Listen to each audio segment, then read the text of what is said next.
के बच्चे भी भर सकते हैं। अच्छा, एक स्टेटमेंट भी आया है एजुकेशन मिनिस्टर का कि बिहार के लड़कों में टैलेंट नहीं होता है। ये तो खैर ऐसा मैंने सुना है, सही है क्या? हाँ, खैर जो भी मंत्री हैं हाँ। वो भी बिहार से ही हैं, हाँ। है ना। तो इसका मतलब उनमें भी रूल रेगुलेशन जो है, आपका क्राइटेरिया जो है पहले से क्लियर क्यों नहीं है?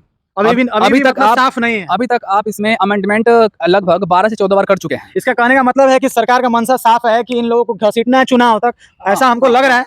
और ऐसा सोचते हैं अब नौकरी लगने ही वाली है, अब हम शादी वादी के लिए लायक हो चुके हैं अब हम, क्योंकि बिहार में माना जाता है कि सरकारी नौकरी भाई पक्की हुई, अब शादी हो जानी चाहिए। तो एक दो लोग ऐसे भी हमारे कांटेक्ट में हैं जिनकी इसी रिजल्ट के आधार पे शादी भी हो गई है।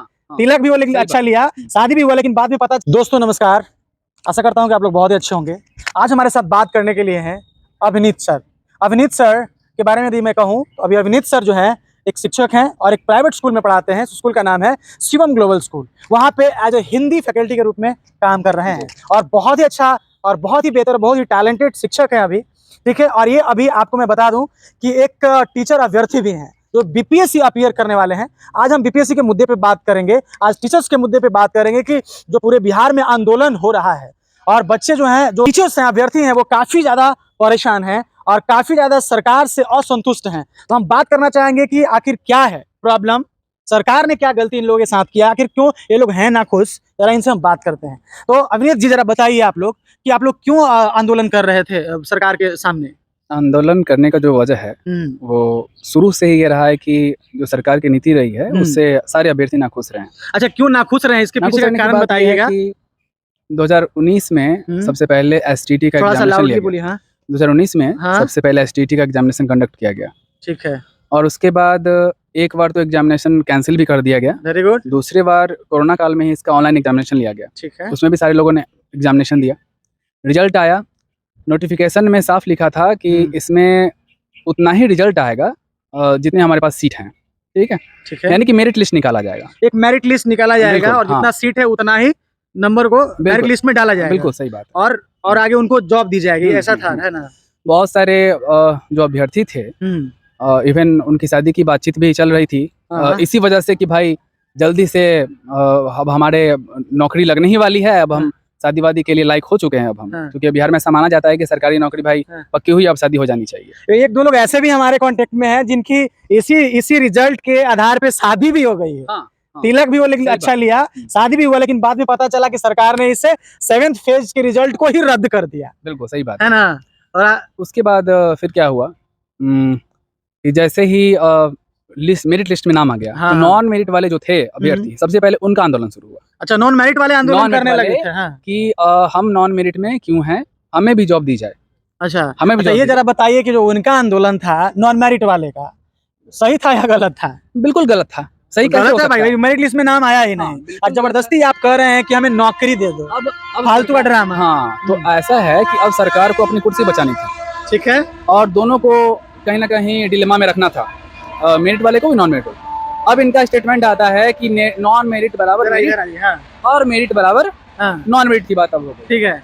अब इधर जो मेरिट में थे बेचारे सारे परेशान और नॉन मेरिट वाले सारे खुश कि अब तो भाई हमें भी हरी झंडी मिल गई है, अब हमारा भी जॉब हो जाएगा, ठीक है। इसके बाद हम ये बताइए कि सरकार का गलत कदम है कि सही कदम है? ये सरकार का रद्द कर दिया उसने उसको। हाँ, सरकार का तो जो कदम है वो तो बिल्कुल ही गलत है ना, बिल्कुल ही गलत है। अच्छा, दूसरा चीज हम आपसे बात करना चाहेंगे कि जो बीपीएससी ले आया उसको रद्द करके, ये कहाँ तक सही?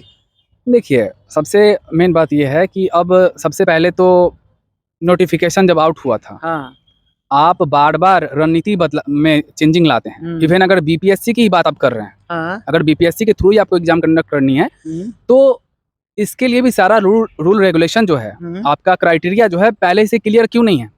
अभी तक आप साफ नहीं है। अभी तक आप इसमें अमेंडमेंट लगभग 12 से 14 बार कर चुके हैं। इसका कहने का मतलब है कि सरकार का मंशा साफ है कि इन लोगों को घसीटना है चुनाव तक, ऐसा हमको लग रहा है।